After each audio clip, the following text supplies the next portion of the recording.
Welcome to Legally Ponzaneli, the podcast dedicated to making the legal profession a little less intimidating and a lot more approachable. I'm your host, Stephanie Ponzaneli, a law graduate from the University of Arkansas School of Law. And in this series, we're going to take it back to the beginning. We're going to go all the way back to LSAT. So what is the LSAT? If you're thinking about law school, if you're thinking about wanting to go to law school, a lot of the times you're going to need to sit for the LSAT in order to be eligible to apply. So I kind of want to talk about what that looks like. And we're going to do a series. So this is episode 1 of What is the LSAT? Throughout the series, we'll be breaking down the LSAT, talking about what to expect, how to prepare, study tips, common questions, and everything I wish someone had explained to me before I started this process. My goal is to make the law school journey feel a little less overwhelming and help you feel more confident taking that first step. This is actually a question that one of my listeners sent to me to discuss. So thank you for sending this because I know it's going to help so many people. All right. I do want to give a huge thank you to our podcast partner, Kaplan Bar Prep. I personally use Kaplan while studying for the bar exam, so I'm really excited to be able to share them with you. Kaplan now offers attorney bar exam coaches and one-on-one tutoring included in your course. So if you or someone you know is preparing for the bar exam, make sure they use our code PASSWITHPONZ. That is PASSWITHPONZ to save an additional $100 on their bar prep course. Or if they want to use that for 20% off any of Kaplan's supplements, including their flashcards, their PMBR, they can totally do that too. And this code stacks on whatever sale Kaplan currently has going on. So be sure to share that. I'm also super excited to share that we're partnering with Kaplan LSAT. So my co-host Harley actually used Kaplan LSAT prep when she studied for the LSAT and was admitted to law school. And this partnership is extremely exciting to us because we want to make the legal field more affordable. So using our code PONZ LSAT 10 will give you 10% off any of their LSAT courses. So PONZ LSAT 10. Of course, we're going to have all of this in the show notes. So don't worry about memorizing anything if you're like, wait, I forgot what that was. So we also just launched our website, LegallyPonzaneliPodcast.com, where you can find all of our videos, all of our law merch, our outlines, our discount codes, any free resources that we can find, we put on our website. So be sure to check that out. And if you're new here, please make sure you follow, like, and subscribe so you don't miss the rest of our What is the LSAT series. And if you're like, Stephanie, I already took the LSAT. I'm literally in law school. Well, don't worry. We have bar prep that we talk about. We talk to attorneys and we talk to current law students. So we've got a little bit of everything for everyone. We also have a section called Constitutional Chisme where we go over cases you'll likely see your first year of law school. So we have for everyone. You don't have to go to law school to be here. Now, we're going to break this whole process down one step at a time. So whether you're thinking about law school or you're already on your LSAT journey, you can come along with us and join us along the way. So let's get into it. What is the LSAT? So the LSAT stands for the Law School Admission Test. It's a standardized test used by many law schools as part of the admissions process. It is designed to test skills that are important for success in law school, particularly in your ability to read carefully, analyze arguments, understand relationships between ideas, and reason through complex information. Now, that's not to say that you have to do amazing on the LSAT to get into law school. You don't. You don't have to get a perfect score to get into law school. You don't have to have legal knowledge to take the LSAT. This is completely different. And this exam does not determine if you are going to be successful in law school. So keep that in mind when we're talking about this. Something that I really want to emphasize is that this takes time and that's okay. So let's get into it. This is, again, it's not a test of legal knowledge. You don't need to know constitutional law, contracts, torts, and other law before taking it. This is just a test on how you think. And I want to go over what exactly the LSAT consists of. So the LSAT is about half a day of testing. So let's go over a little bit of what is scored and what it'll look like. So the LSAT is consisted of 4 multiple choice sections. We have logical reasoning, which is scored, logical reasoning again, which is also scored, reading comprehension, which is scored, and then you have an unscored section. So you may have another logical reasoning section, or you may have another reading comprehension section. But do not gamble because you don't know which one is not scored. So you need to put your best effort on all of it. You're going to take your 2 sections first, then you'll have a break, and then you'll take your final 2. So the 2 logical reasoning sections and the reading comprehension sections make up your scored multiple choice portion of the exam. The 4th section, like I said earlier, is unscored, and it's actually what LSAC uses to test questions for future exams. Now, let's go on to the next portion, which is the LSAT test format and writing. So there's also an LSAT argumentative writing, which is separate. It's unscored writing component. It isn't part of your multiple choice score, but law schools can access it as part of your application. So let's say that maybe you didn't have a strong multiple choice score, but they go and access the argumentative writing that you did. And they're like, wow, what a strong writer. That might be a reason that they bump you into the school. You never know. So I do want to go back a little bit to talk about what each section does test. So for logical reasoning, this section gives you an argument on the facts or short passages and asks you to analyze them. So you're going to need to identify things such as the conclusion of an argument, assumptions, flaws in reasonings, what you would strengthen or weaken an argument, what can logically be inferred, principles that support an argument. Basically, you're learning to think like a detective, right? So for the reading comprehension portion, you're given a passage and asked questions about them. So the passages can cover subjects you may not know much about. So the goal isn't to test whether you're already an expert. Instead, you're being tested on whether you can understand the main point, you can identify the author's argument, understand how ideas relate to one another, make inferences, understand the purpose of specific information, compare different perspectives, and there's an unscored variable section, which we talked about. Now, let's hop back to the LSAT argumentative writing. I know we're kind of bouncing a little back and forth, but that's okay. So this is separate from the multiple choice, which we talked about. And you'll be given a prompt and asked to make an argument and support your position. There isn't like one correct answer. The goal is just to demonstrate your ability to construct a clear, organized argument. So again, this part may not be scored, but it is important. Now, what about the LSAT score? What does that look like? The scored multiple choice portion is reported on a 120 to 180 scale, with 180 being the highest possible score. And you don't need to be good at law to be good at the LSAT. So don't worry about that. You don't need to memorize laws. You don't need to know legal terminology. You don't have to already have gone through law school to take the LSAT. It's a specific set of reasoning and reading skills. And those skills you can learn, practice, and improve. Again, I'm going to bounce back to the written portion. And as we mentioned, it's unscored, but just because it's completely separate from the multiple choice portion of the exam doesn't mean you get to skip the writing portion. You still have to complete it in order to receive your LSAT score. So they don't release it until you've completed it. The writing portion is completed online and remotely using your own computer and webcam. So you won't be doing the written portion the same day of your multiple choice portion of the exam, which is nice. And it does open about 30 days before the bar exam. For the LSAT argumentative written portion, you'll be given a debatable issue along with different perspectives on that issue.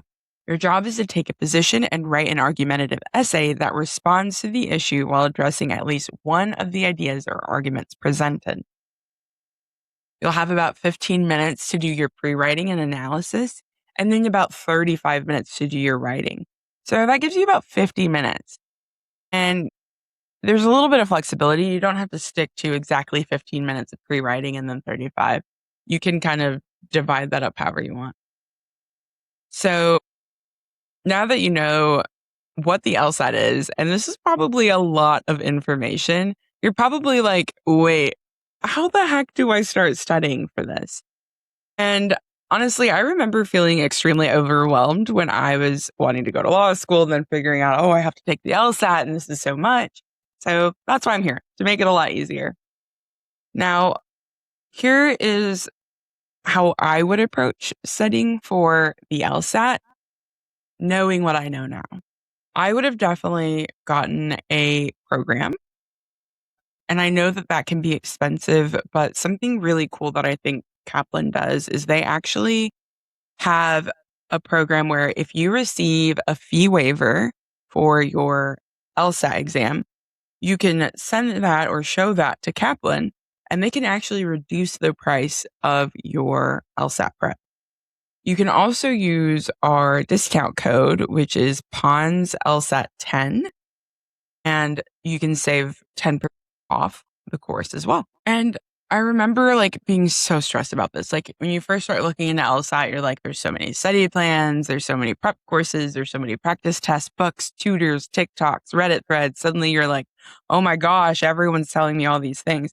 You just need to find what works best for you. So what I'm here to do today, it is no secret, I am partnered with Kaplan, but I'm wanting you to know why I'm partnered with them. One, because my co-host used them, loved them, and got into law school. So it worked for her. And two, I think it's a great program overall. So I want to just kind of share what that looks like. When you start your LSAT program, here are a couple of the prep courses and their current prices. This is subject to change. So although this is the price now, whenever you're looking at this video, it may change, but our code won't. You'll still be able to save 10% off. They do offer different prep programs. They have on demand, they have live online, they have tutoring packages, and then they have 170 plus course. It's a lot of money, but they do offer payment plans. I know that they have a deal where you can pay an X amount a month. I think it's, oh yeah, with a firm. So you could do that. But the higher you score, the likelier you are to get into the schools you want and more scholarships to save money long term. So think of it as an investment. When you first start out, you're probably going to get a diagnostic. And I know when I studied for the bar, I did not want to do it, but it's so important because it lets the program know where exactly you are right now and where we need to start going. What kind of questions are harder for you? What are you actually pretty good at? And where do you need the most time to work on? So these are important because your LSAT study plan shouldn't be, I'm just going to study for 3 months and just do a bunch of questions and hope that it works out. No, we need to find out what your strengths are, what your weaknesses are, and how we need to improve and what's tested most frequently and how to best prepare you for this exam. Kaplan, for example, uses diagnostic results and performance data to help students identify strengths and areas for improvement and build a study plan around that. So when you take your diagnostic, it's going to kind of decide what your next steps look like. Step 2 is you learn the test before you try to master it. So this is something I really want you to remember. You don't immediately jump into taking practice tests after practice tests without learning how the LSAT works. Okay. You need to know the different question types, what they're testing, what each question is actually asking you to do. So it isn't a test of whether you memorize a bunch of information. It's testing skills. So part of your prep is learning how to recognize patterns, analyze arguments, read strategically, and approach different question types. And this is where having a structured prep program can be really helpful. Instead of trying to piece everything together, your entire study plan from random sources online, a prep program can give you instruction, practice, explanations, and a roadmap for what to work on next. And you need to give yourself, step 3 is giving yourself enough time. Don't wait until the last possible minute to start studying. The LSAT is a skills-based exam. So you're not memorizing information the night before the test. You're building a skill, and that takes practice. You want enough time to learn the material, practice it, make mistakes, figure out why you've made those mistakes, and then try again. Your timeline is going to depend on the score you're trying to get and your schedule. So for a lot of people, I know I was working when I was studying for the LSAT. So There's not like a magical number of weeks that works for everyone. You need to really just take the time to figure out when you can study and how much you need to study before exam day. Now, there is a built-in calendar on Kaplan where you can put in, okay, I'm off on weekends, so I can study weekends. Okay, I don't work past 5, so I want to give myself 3 hours 3 times a week. If you input that, it'll tell you what to do to maximize your time. And then step 4 is practice, but actually review your mistakes. This might be one of the biggest pieces of advice I can give you. It doesn't matter if you get the question wrong. What you want to know is understand why you got it wrong so you can get it right on the exam. Do not get discouraged if you're missing a lot, because that's normal, like where you're at. If you're missing several on this topic, just take that moment to take a few steps back and say, okay, I am struggling with this portion. How can I better prepare myself for a question like this? And make sure you're taking the time to break down and understand each question that you're missing. Did you fall for a particular answer choice? Did you run out of time? Did you misunderstand the argument? Did you change your correct answer to an incorrect one? The review process is where a lot of your growth is going to happen, and a lot of your understanding and a lot of your skill set will develop. So Kaplan's LSAT resources include performance analysis and explanations designed to help students identify where they need to improve rather than simply giving them a score. So step 5 is find a study method that works for you. And this is where I want to bring something up that I'm really excited about. As I mentioned earlier, Legally Ponzaneli is partnered with Kaplan LSAT Prep. My co-host Harley actually used Kaplan to study for the LSAT and got into law school and got scholarships and scored really well. So this partnership means a lot because we have seen it work in real time with someone who has used the program. There's different ways that you can prepare and learn and structure it the way you want. You have options such as live online and on demand, so you can choose formats that fit your schedule and your learning style. If you don't think you're going to pay attention on the live courses, then don't sign up for the live online. If you feel like you're going to need some more hands-on one-on-one tutoring, then get that one, right? So now we know, okay, I have no idea where to start, but I know what the LSAT is. I know that there are LSAT courses. Now what do I do? I do want to show you guys LSAT Prep does offer admissions, consulting, and free practice. So if you're like, I don't know if I want to do that, there's a 14-day free trial. Just at least get 14 days for free. And if you hate it, get out of there. Find what works for you. There's a lot of LSAT Prep programs. Just make sure that you go on the LSAC website and that LSAT Prep program is something that is partnered with LSAC. And what I mean by that is it's approved. They've approved them. So why I like this is because they use actual questions that were previously tested on the LSAT. And they have people who are tutoring you who did really well on the LSAT, right? So the LSAT Prep this one specifically has over 6,000 released LSAT questions and detailed answer explanations. They also have performance assessments with personalized study recommendations, and you have unlimited access to LSAT Prep online resources for anywhere from 4 to 6 to 12 months. So if you're like, okay, I work full time, I can't dedicate as much time as I want to, but I want to study for the year, you can study for 12 months. I know that that sounds like a lot, but that time is going to pass anyways. So making sure you make the most of it is all right. So that is the end of What is the LSAT episode 1.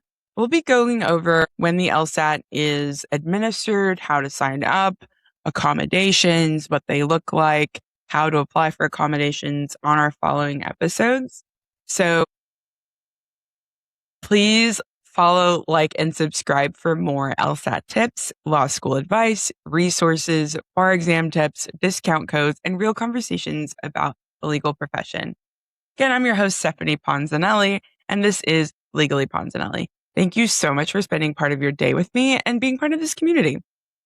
Now, don't forget, we do have our website, LEGALLYPONZANELLYPODCAST.com, where you can see all of our amazing free resources, our discount codes, and you can hear about all of our guests that we have on the podcast and all of our constitutional chisme episodes where we go over cases you'll likely see your first year of law school. If you have comments, questions, or ideas for future guests, I'd love to hear from you. You can email me at legallyponzanelli@gmail.com. So be sure to like, follow, and subscribe for more Legally Ponzanelli podcast.